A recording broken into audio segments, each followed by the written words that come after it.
పేరు చెప్పి దందాలు చేసే బ్యాచ్లు ఎక్కడ పడితే అక్కడ కనిపిస్తున్నాయి. ఇలాంటి వాళ్లలో వీర రాఘవరెడ్డి తీరే వేరు. ఇతని రిమాండ్ రిపోర్ట్ లో పోలీసులు కొన్ని సంచలన విషయాలు బయటపెట్టారు. మ్యూజిక్ టీచర్ గా తన కెరియర్ మొదలుపెట్టిన వీర రాఘవరెడ్డి ఒక పద్ధతి ప్రకారం తన ప్లాన్ అమలు చేసేందుకు ఒక ప్రైవేట్ ఆర్మీని రెడీ చేసుకున్నాడు. కొసలేంద్ర ట్రస్ట్ పేరుతో రామరాజ్యం ఆర్మీ ఏర్పాటు చేసి మొదటి స్లాట్ లో 5,000 మందిని రిక్రూట్ చేసుకోవాలని టార్గెట్ గా పెట్టుకున్నాడు. 20 నుంచి 50 ఏళ్ల లోపు వయసు ఉన్న వాళ్ళని రిక్రూట్ చేసుకుంటున్నాడు. కనీసం 5 కిలోమీటర్లు నడిచే శక్తి ఉండి తాను చెప్పింది చెప్పినట్టు చేస్తే చాలు. అలాంటి వాళ్లకు జీతాలిచ్చి తన వెంటే తిప్పుకుంటున్నాడు. రామరాజ్యంలో చేరిన వారికి ప్రతి నెల 20,000 జీతంతో పాటుగా వసతి కల్పిస్తామని హామీ ఇస్తున్నాడు ఈ వీర రాఘవరెడ్డి.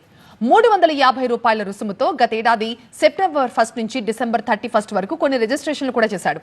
2 తెలుగు రాష్ట్రాల నుంచి ఇప్పటి వరకు రామరాజ్యం ఆర్మీకి 1,20,599 రూపాయలు విరాళంగా వచ్చాయి.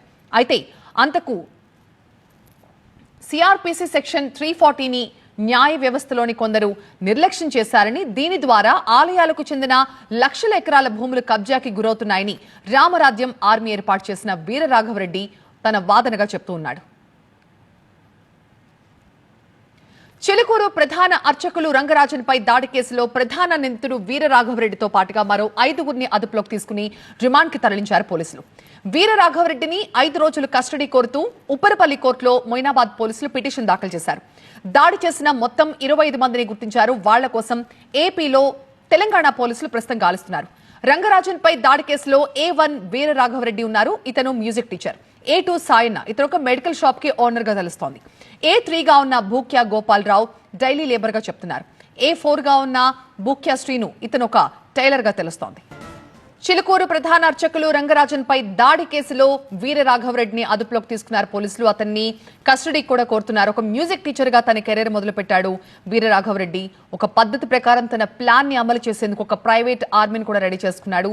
తన ఆర్మీలో చేరితే నెలకు 20,000 జీతం ఇస్తానంటూ నమ్మబలికాడు. అలాగే ఇందులో చేరే వాళ్ళంతా కూడా 350 రూపాయలతో రిజిస్ట్రేషన్ చేసుకోవాలని చెప్తున్నాడు. ఫస్ట్ స్లాట్ లో ఒక 5,000 మందిని తన రామరాజ్యం ఆర్మీలో మెంబర్స్ గా చేర్చుకోవాలని ఒక ప్లాన్ చేసుకున్నాడు. కొసలేంద్ర ట్రస్ట్ పేరుతో రామరాజ్యం ఆర్మీని ఏర్పాటు చేశాడు వీర రాఘవరెడ్డి.